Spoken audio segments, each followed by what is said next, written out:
The Nutcracker Doll by Newell DePalma. For Kepley, with love. After Kepley saw the Nutcracker for the first time, she couldn't wait to go back to her ballet class. Kepley recognized two of the older girls dressing for their class. "I saw you in the Nutcracker," Kepley said shyly. "You were great." "Next year, you should try out," they said. "It's so much fun." From then on, Kepley paid extra special attention in her ballet class. She wanted to dance beautifully in the Nutcracker. One sunny Saturday, the ballet building was filled with excited girls, all bouncing, fidgeting, and giggling. It was Nutcracker audition day. The girls grew quiet and still as they lined up for their audition. Kepley straightened her number, 215.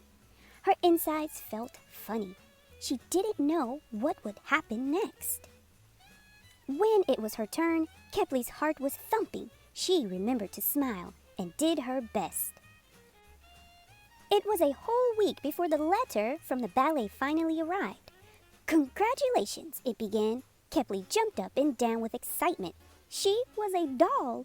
They practiced every Saturday, but Kepley didn't dance much. "What do you mean you just stand still?" asked Mom. "I'm supposed to be a doll standing under the Christmas tree," explained Kepley. "So I can't move. Then I'm carried off stage by a giant mouse." "You can't move?" said Mom. "Suppose you have to sneeze." Kepley hadn't thought about that. Sneezing didn't turn out to be a problem.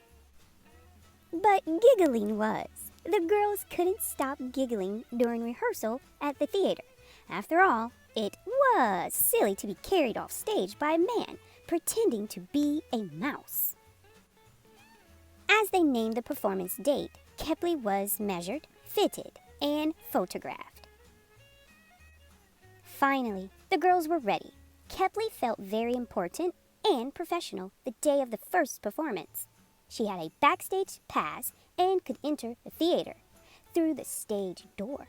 She listened to the music and stage directions on the intercom and knew when it was time to get dressed. All of the dolls felt like princesses in their costumes. It was time to go backstage. It was very dark in the wings. The brightly lit stage looked like a different world. When Kepley heard her cue, she took a deep breath and stepped into the warm lights. The lights were blinding. Kepley could feel the music in her chest, and the stage shook underfoot. Suddenly, everything turned sideways as the mouse whisked her off stage. "Good job," whispered the mouse. And that was it. It happened so quickly, Kepley couldn't wait to do it again. Kepley was in a dozen performances of the Nutcracker, each one as exciting as the first. She loved the cocoon of the wings, the costumes, and the lights. Someday, maybe, she could dance the waltz of the flowers. But for now, being a doll was a dream come true.